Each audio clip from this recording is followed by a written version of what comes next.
The promise of AI is more than just qual at scale. Obviously, AI will help you to do all of this in a lighter fashion, as well as in a faster fashion.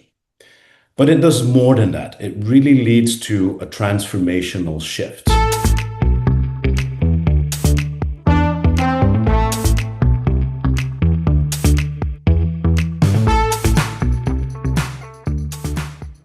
Where does AI really start? Well, not so very long ago, this would probably be the toolkit that you would need to conduct a qualitative or an ethnographical study. So lots of tools, computers, things to carry.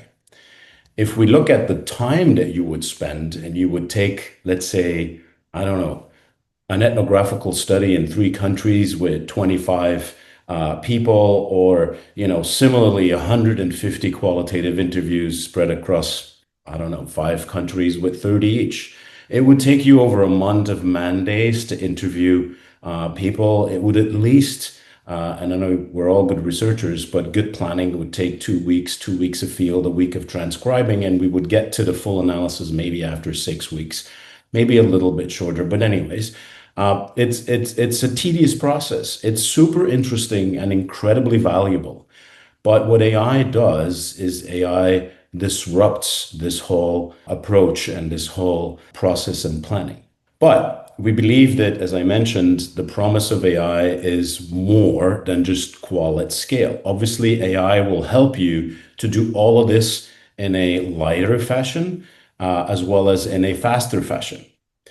But it does more than that. It really leads to a transformational shift. And there is a number of components that, I want to highlight, not to be exhaustive, but to really look at how things are changing. When we look at digital research and even some applications of AI in the quant space, it's still very transactional in nature and it's very structured. Our surveys and the AI-powered surveys are smart, but they're still Boolean-esque if you want to. When you look at the power of AI, applying it to qualitative research at scale, let's name it for like that just for a little bit, it's much more conversational.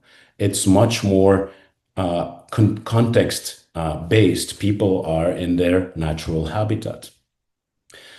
Another element is that, yes, we are able to do multi-country studies and generate multi-country data. But with this power of AI, we can get to local cultural insights much faster and even much deeper than before.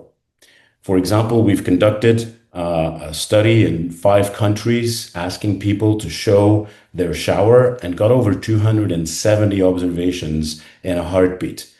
And it's virtually impossible to do that with a regular traditional approach, but AI allows you to do that and get to local culture really fast.